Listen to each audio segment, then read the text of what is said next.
Hello, Babak. Welcome to this YouTube channel again. Yeah, we want to ask you your perspective. What's happened at Oktagon? Hi everyone. Well, I'm going to explain a couple of things I think it would be very interesting for everybody. Regarding what happened, the face-off and the whole, I call it circus. Number one was they asked Hatif a while ago to kind of promote the fight.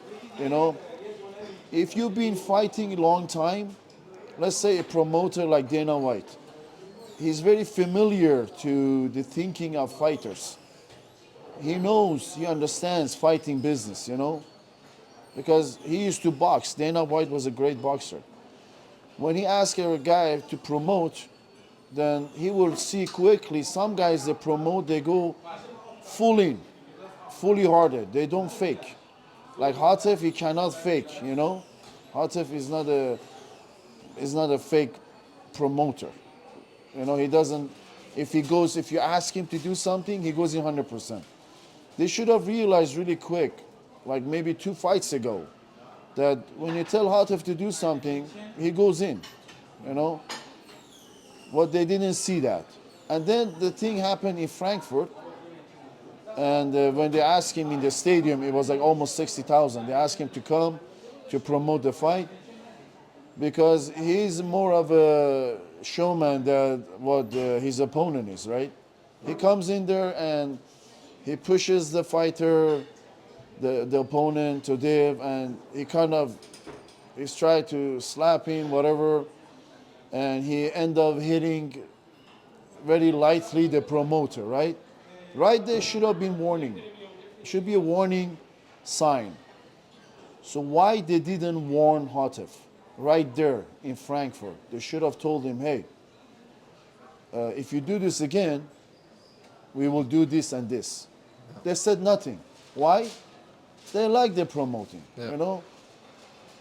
So right there they should have warned him. They didn't warn him. Then we go to the weigh-ins.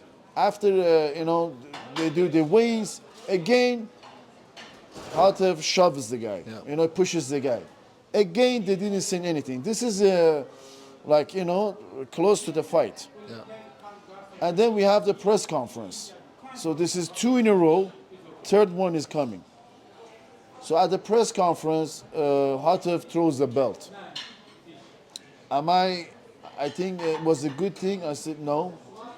I don't think it was good. I don't think it was nice. But for the Oktagon was great. If you look at all their Oktagon's reels, if you look at their Instagram, it got 2.2 million view. Like this. Look at all other videos they have, and compare with this one. For Oktagon was good, and he did it again. And this time, they had like 10, 15 guys behind Hatif. It was like even bigger than Hatif to make sure this didn't happen, right? And what I don't understand, why one of the promoters is always involved. Like, I have to be honest. In Frankfurt, in the stadium, it was the same guy, and again, at the press conference, is him again. I mean, come on, you're not an athlete. You're not big. You're not a MMA fighter. I mean, what are we doing there? Because you paid all these bodyguards to prevent this happening. And again, you're in the middle. Let them do their job. They're getting paid. Yeah. I don't know why people I don't know. It's like why he's always involved. Was Hatif did was nice? No. I was sitting like where the camera is, where you guys are, like 2 meters away. I didn't even flinch. I didn't even move. I had my legs crossed and I was sending messages. I look at the circus. I was just shaking my head, right? But today, if coaches, 3 of them jump over the chair and the table, they come to in front of him. Just look at the video. You can see that video on YouTube everywhere. I'm just sitting there. I didn't even move. And so after this whole thing happened, we are getting to fight. And hours before the fight, Hatif's manager calls me. He says, hey, they're gonna penalize Hatif. They're gonna take, I don't know, first he says 50 and then 30%. And he said, I don't think Hatif should fight if they're gonna charge him, you know. And I didn't even tell this to Hatif because I want to really know like what's going on here. I'm in shock. We're gonna fight in a few hours. This is not good for Hatif to hear.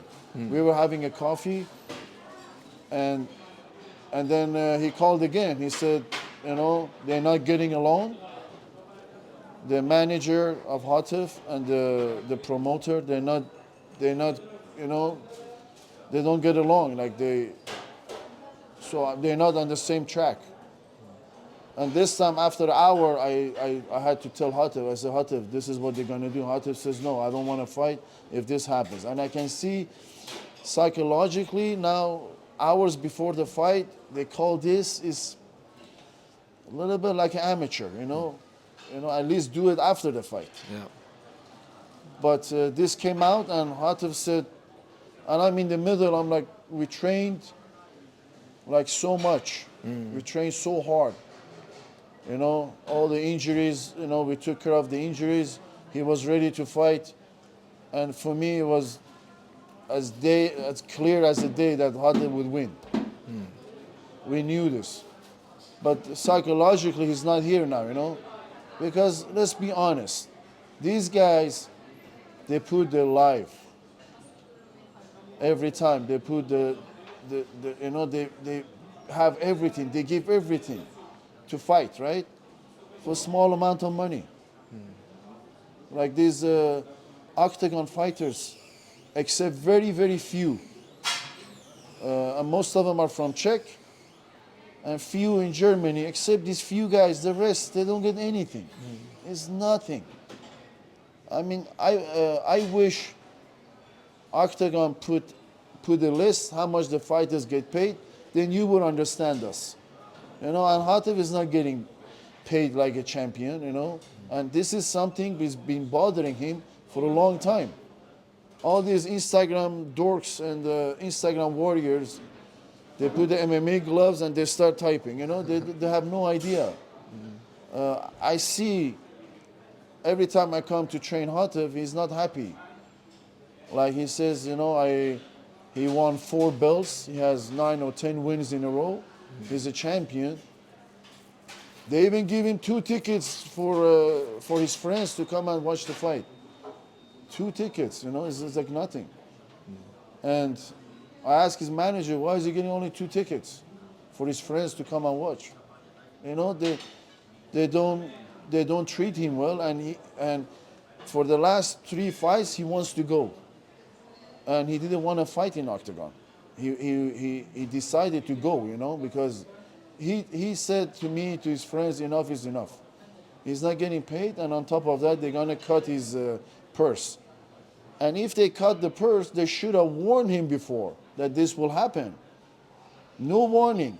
And one more thing, we have seen worse in Oktagon. We've seen fighters throw punches and kicks, and we've seen a lot worse.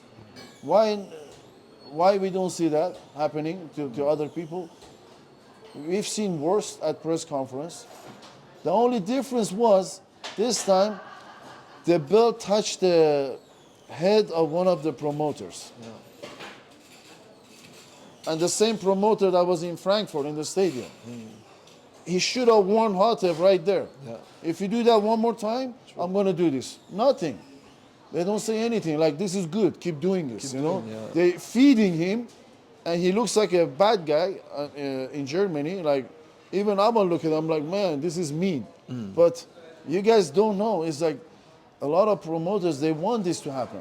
And on top of that, suddenly out of the blue, this is funny, like, I'm like a last in a row, you know. Coaches, we train people. We don't know about money, you know, this management, promoters, that's the last thing I want to think of. You know, I don't want to be around these people. But they kind of getting me involved as well. Like the coach, they even mentioned me that I was the one that told Hatif don't fight. Oh really? So why we trained so long? You know, why are we even there? Why we made weight? Why we did the face-off? We came all the way here for what? So they try to, they must find excuse, you know. But to be honest, you know, Oktagon is making really good money. You know, look at the stadium in Frankfurt. I hear from very good, reliable sources, you know, they made millions upon millions. I don't know, somebody says 16 million, somebody says 12, somewhere there, because there were 60,000 in the stadium. You know, pay a little bit more to the fighters. I know every Octagon fighter, when I say this, they're happy. But they cannot say it like the way I'm saying it, you know. But these guys, they don't get paid well. And look at the roster of heavyweight. That's all I have to say. Go look at the roster of the heavyweight division. Then you understand. Because Hatif was supposed to fight this guy from England, and he won a little bit more money to fight the champion. They didn't give it to him. So what happens, there is no other organization that does this. Listen to this.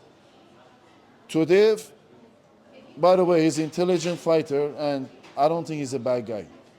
You know, he's an intelligent guy. But this is about fighting. So Tudev loses to the Hatif, right? He goes back. They have no one else.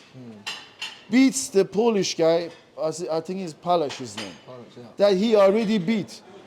He beat Palash before. And then fights Hatif. Hatif beats him. He goes back, beats the same guy because they have nobody. And then they put him back with Hatif again. Usually when you lose to the champion, you have to do 2, 3 fights. Like we were coaching Anthony Johnson. UFC told him, you gotta, you know, he lost to Daniel Cormier. He goes beat a bunch of good name guys, and he brings a lot of interest to the fight, and he fight Cormier again. You cannot lose to the guy, come back again. Yeah. Unless you both been champions, like Pereira and Prohaska. Even Prohaska had to go fight again and come back.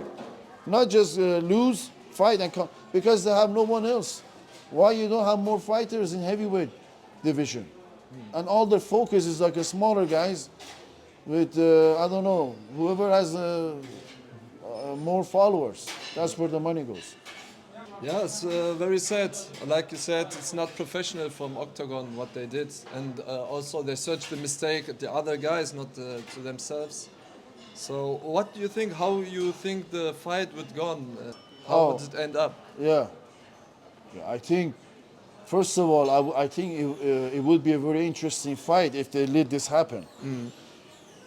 Because the press conference made it very interesting. And if the belt didn't hit the owner's head, anybody else, that fight would happen. Yeah. You know?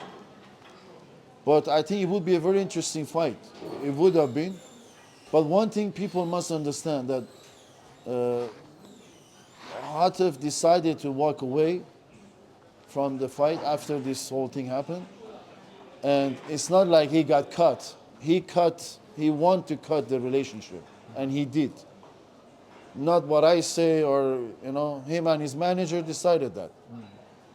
And how fight would have gone, I mean, like the first fight, but much shorter. You could hype this out, you know, I trained this and that. You know, usually when you lose to a champion that is a killer, when you come back second time, you're gonna perform not as good anyway.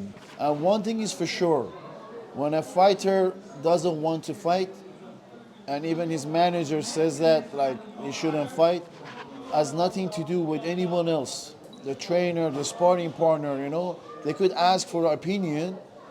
They asked me for opinion, what you think psychologically where Hatif is at. right before the fight when he hear this. That I can give advice. I can say, you know what, psychologically, he's not in the right place. I can see that, you know. His mind is like wandering. But other than that, it's a fighter that decides if he wants to fight or not. These are not kids, you know. They're old enough, and they decide themselves. So you shouldn't blame on other people to find excuse.